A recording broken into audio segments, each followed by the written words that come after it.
வணக்கம் அன்பான சொந்தங்களே. டிஎஸ்எஸ் செல்ம் நடாத்துகின்ற இந்த நிகழ்வானது ராமாயண கதை சொல்லல். இன்றைய ராமாயண கதையை மிக சிறப்பாக சொல்ல வந்திருக்கிறார் மங்கையர்க்கரசி சுப்பிரமணியம் அவர்கள். அவரை அன்போடு அழைத்து பாகம் 30க்குள் உங்களை சந்திக்க வருகின்றார். வணக்கம் மங்கை அவர்களே. வணக்கம் நகுலா சிவநாதன் அவர்களே, எப்படி இருக்கீங்க? வணக்கம். நல்லா இருக்கிறேன், நல்லா இருக்கேன். நீங்க நல்லா இருக்கிறீங்களோ? நல்லா இருக்கேன். ஆம், இன்றைக்கு பாகம் 30 தானே? ஆமா, 30. ராமாயணத்தை 30வது பாகம். ஆம் ஆம், இதோ அந்த ராமாயண கதையின் 30வது பாகம் எதை பற்றி சொல்ல போகிறது என்பதை ஆவலோடு கேட்டுக்கொள்ளுங்கள். ராமாயண கதைகள் பாகம் 30 பார்க்கலாம்.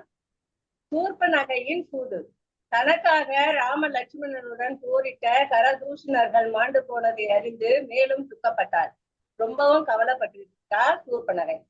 ராமனையும் லட்சுமணனையும் எப்படியாவது பழி வாங்க வேண்டும் என்ற அவளது வெறி அடங்கவில்லை. அது மாதிரி வெறியோட இருக்கும் பொழுது இலங்கையின் மன்னனும் அண்ணனுமான ராவணனிடம் போறார். போயிட்டு ராவணன் மூலமா ராமனையும் லட்சுமணனையும் எப்படியாவது கொன்றுவிட வேண்டும் என்று அந்த திட்டமெல்லாம் யுக்தியெல்லாம் பயன்படுத்தி ரெடியா இருக்கிறார். அப்ப அரண்மனைக்கு சென்ற சமயத்துல ராவணன் மிகவும் கம்பீரமான தனது சிம்மாசனத்துல உட்கார்ந்துட்டு இருக்காரு. அப்போ குஜபலம் அவன் சூரியனையும் சந்திரனையும் தன் கைகளால் மறைக்கும் வல்லமை உடையவன். தேவர்களாலும் கந்தர்வர்களாலும் வெல்லப்பட முடியாதவன். அந்த இருமாப்புல உட்கார்ந்துட்டு இருக்கான். ஒரு அழிவு சக்தியும் அந்த அழிவு சக்தியா அவன் இருந்துகிட்டு இருக்கான். தோட்டங்களை அழிப்பதிலும் யாகங்களை தடுப்பதிலும் அவனுக்கு ஒரு அலாதி சந்தோஷம். கைலை மலையை தன் கைகளால் தூக்கியவன். ஆனாலும் சிவனின் அன்புக்கு பாத்திரமானவன். சிவன் அன்பு பக்தியில அதிகமா பக்தியா இருக்கிறவன் ராவணன். சாமகானம் பாடும் கலைஞன். சிவனை மகிழ்வித்து வாளை பரிசாக பெற்றான். குபேரனை வென்று புஷ்பக விமானத்தில் வந்தவன். பெண்கள் மீது நாட்டமுடையவன் என்ற சிலர் அவனை ஹிம்சிக்க அது மாதிரி சொல்வாங்க. ஹிம்சித்து அவர்களை சாபம் விட்டு பெற்றவன். இப்போ பெண்களை ஹிம்சிக்கும் பொழுது சாபம் கிடைக்கும் இல்லையா, அந்த சாபத்தை பெற்றவன் ராவணன். புத்திசாலித்தனம் மிகுந்த சூர்பனகை தன் நிலையை ராவணனிடம் இப்படி சொல்றான். அண்ணா, நான் அங்கபங்கமானதை கண்டு துடிக்கிறாய். ஆனால் அதன் பிறகு என்ன நடந்தது என்பதை நீ அறிந்து கொள்ளவில்லை. தன் நாட்டை எங்கே என்ன நடக்கிறது என்பதை தெரிந்து கொள்ளாதவன் நீ ஒரு ராஜாவா? காமத்தில் மூழ்கியிருக்கும் நீ கரதூஷணர்கள் ஒரு மனிதனால் கொல்லப்பட்டார்கள் என்பதை அறியவில்லையா? தண்டகாரண்யத்தில் வாழும் முனிவர்கள் அந்த மனிதனுக்கும் அவன் மனைவிக்கும் சகோதரனுக்கும் அபயம் கொடுத்திருக்கிறார்கள். 14,000 வீரர்களை கொன்ற அவர்கள் உன்னை கொல்ல இங்கு வரலாம். இதை கேட்டு திடுக்கிட்ட ராவணன், என்ன நடந்தது? அப்படியே சொல், என்ன நடந்ததுன்றத அப்படியே சொல்லுன்னு சொல்றாரு. வேறு யாராவது இது மாதிரி சுத்தி இருந்தாங்கன்னாக்கா ஒற்றர்கள் மூலம் செய்திகள் தெரிந்து கொள்ள முடியாத மன்னனா இருக்கிறியேன்னு திட்டுறா. இப்படிலாம் திட்டும் பொழுது வேற யாருனாக்கா ரொம்பவும் அவர் தலையே தப்பி இருக்காரு. தங்கை என்பதால் இவ்வளவு பேசியும் சூர்பனகையை மன்னிட்டு விட்டுறாரு. தன் பேச்சை தொடர்ந்தார். தசரத சக்கரவர்த்தியின் குமாரர்களான ராமனும் லட்சுமணனும் வனவாசத்துக்கு தண்டகாரண்யத்துக்கு வராங்க. ராமன் மன்மதனை போன்று அவ்வளவு அழகா இருக்கிறான். வீரத்திலும் அவன் மிஞ்சிய யாரும் இல்லை. அதே மாதிரி அவன் சரம் தொடுப்பதிலையும் அதிவிரைவா இருக்கிறான். தம்பி லட்சுமணன் வந்திருக்கிறான். அண்ணனுக்கு பணிவிடை செய்யும் அவனோ ஒரு மாவீரன். தன் அண்ணன் ராவணன் நிகரன். அவனுக்கு ராவணன் வீரமானவன் தெரியும். அவனை வெறுப்பேற்றத்துக்காக இது மாதிரி எல்லாம் சொல்றான். ராவணனின் வீரத்தை தூண்டும் என்று அவள் அறிந்திருந்தாள். மேலும் பேசிய போது சீதையின் அழகை பிரமாதமாக வர்ணித்தாள். அவளை அழகு தேவலோகத்துல இருக்க வேண்டியவ அப்படின்னு சொல்லிட்டு பாராட்டி சொல்றான். அண்ணன் மனைவியாக அடைவது பொருத்தம் என்பதால் அவளை தூக்கி கொண்டு வர முயன்ற போது ராம லட்சுமணர்கள் தன்னை அங்கபங்கப்படுத்திட்டார்கள் என்றாள். இப்படி பேசி ராவணன் காம உணர்வை தூண்டினாள். இப்படி தூண்டினதுக்கு அப்புறம் சீதையை அழைத்து வர சொன்னாள்.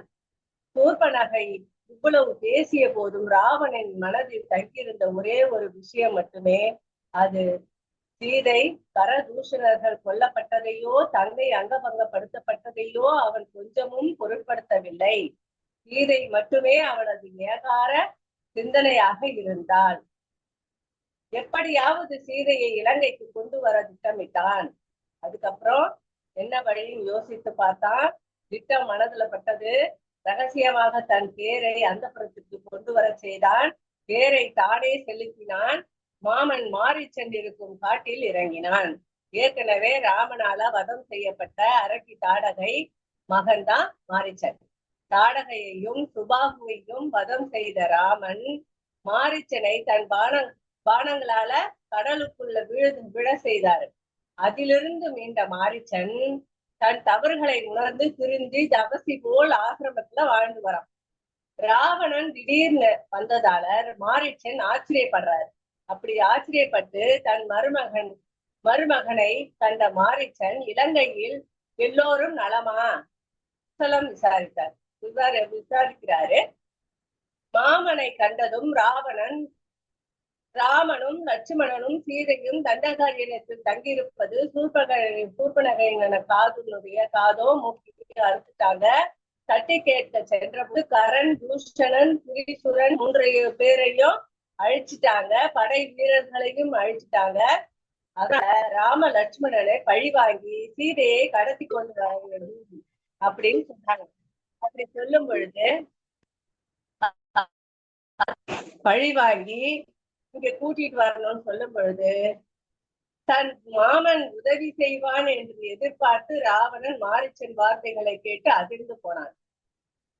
என்ன வார்த்தைனா, சீதையை கடத்தி கொண்டு வர மாயங்கள் அறிந்த மாரிச்சன் உதவ முடியும் என்றான். அதற்கு ஒரு உபாயத்தையும் சொன்னான். என்ன உபாயம்னா, ராமன் என்ற பெயரை கேட்டதும் மாரிச்சன் பயந்து போயிடும். ராவணன் எதிர்பார்க்கவில்லை. மாரிச்சனுக்கு பழைய சம்பவம் நினைவுக்கு வந்தது. ராமனின் வீரத்தை அவன் அறிவான். இன்னொரு முறை ராமனை எதிர்கொள்ளும் துணிவு அவனுக்கு இல்லை. சூர்பனகை சொன்னதையே மாரிச்சனோ ராவனிடம் சொல்றான். வேறு வார்த்தையில சொல்றான். மன்னனே, என் மருமகனே, ஒற்றர்கள் மூலம் நீ ராமன் பற்றி தகவலை தெரிந்து கொள்ளவில்லை. அப்படி தெரிந்து கொண்டிருந்தால் நீ இந்த இடத்துல திட்டம் தீட்டி இருக்க மாட்டாய். மன்னனின் உறவினர்கள் நலத்தையே நாட வேண்டும். இச்சகம் பேசும் உறவினர்கள் மன்னன் தண்டிக்க வேண்டும். தன்னலமில்லாத தனக்கு நல்லது செய்பவர்களை மன்னன் மதிக்க வேண்டும். தர்மவானனான ராமன் உத்தமன். அவன் மனைவி சீதை ராமனை மீறி சீதையை கொண்டு வர நினைத்தால் அழிவு நிச்சயம் அப்படின்னு சொல்றாரு. அப்படி சொல்லும் பொழுது இப்படி மாரிச்சன் எச்சரித்த போது ராவணன் பயந்து போயிடும். என்ன எப்படி சொல்றானே சொல்லிட்டு, சூர்பனகையின் பேச்சை நம்பாதே. அவள் ஏதாவது தவறு செய்திருப்பாள். அதனால்தான் மூக்கறுப்பட்டாள். இந்த விஷயத்தை பழி வாங்குகிறேன் என்று சொல்லி உன் தேசத்துக்கு கேடு வரும்படி நடந்து கொள்ளாதேன்னு சொல்லிட்டு இவரு அறிவுரை சொல்றாரு. மாமன் பெரியவன், நான் சொல்வதை கேள். ராமனை பகைத்துக் கொள்ளாதே. கற்புக்கரசியான சீதையை அபகரிக்க நினைத்தால் நீயும் அழிவாய், உன் நாடும் அழியும் என்று மீண்டும் எச்சரித்தான். இவ்வளவு தூரம் மாரிச்சன் சொல்லியும் ராவணன் தான் கொண்ட பிடியிலிருந்து சற்றும் நழுவவில்லை. எப்படியும் சீதையை அடைந்தே தீருவதுன்னு அந்த உறுதியோட மாரிச்சனை நோக்கி கோபத்தோட பேசுறான். மன்னர்களிடம் இதமாகவும் இங்கீதமாகவும் பேச வேண்டும் என்பதை நீ அறியவில்லையே. நான் உன்னிடம் யோசனை கேட்க வரவில்லை.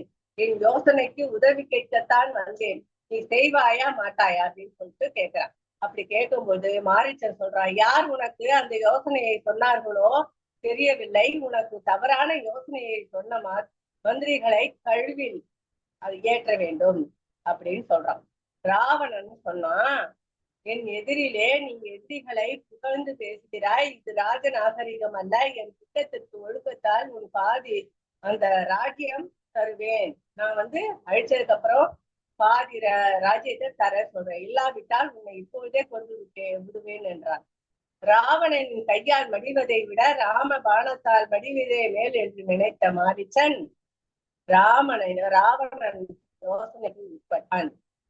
உன் கையாலே அறுக்கிறத ராமன் கையாலே இறக்கானுக்கு ஒத்துக்கிறான். ஒத்துக்கிட்டு 2 பேரும் ராம லட்சுமணர்கள் தங்கி இருக்கும் பர்ணசாலை முடிவடைகிறது. மிக சிறப்பாக, அதாவது ராமாயண கதையை, அதாவது இவ்வளவு பெரிய ஒரு ஏன் எக்கோ பண்ணது கூட, ராமாயண கதையை மிக அழகாக சிறப்பாக அந்த இதுக்குள்ள செய்திருக்கிறாண்டா. ஒரு 30 பாகத்துக்குள்ள அறவாசி வந்திருக்கிறாண்டா. உண்மையிலேயே மகிழ்ச்சியாக இருக்கின்றது. ஏன்னு கேட்டா, ஒரு பெரிய ஒரு காவியத்தை சுருக்கி சொல்வது கடினம். உண்மையாகவே அது ஒரு பெரிய அரும்பணி என்றுதான் சொல்லணும். அப்படியான ஒரு பணியை மிக சிறப்பாக செய்த மங்கையர்க்கரசி சுப்பிரமணியம் அவர்களுக்கு உண்மையிலே மனமுகந்த வாழ்த்துக்களை தெரிவித்துக் கொள்கிறோம். மங்கை, அதனுடைய கேள்வி என்னவாக இருக்கு? கேள்வி, ராவணனுக்கு என்ன உறவினரா இருக்காரு? திருப்பி மீண்டும் சொல்லுங்கள். உறவின்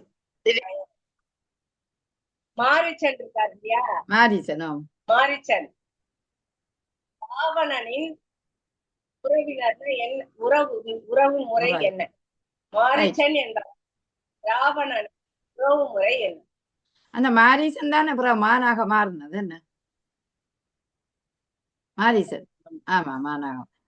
மாரிசனின் உறவு முறை என்ன என்ற ஒரு கேள்வியை அவர் விடுத்திருக்கிறார். நீங்களும் இந்த கேள்விக்கான பதிலை நிச்சயம் எழுதுங்கள். நீங்கள் எத்தனை பேர் எழுதுகிறீர்களோ அவர்களுக்கான பரிசுகளும் காத்திருக்கின்றது.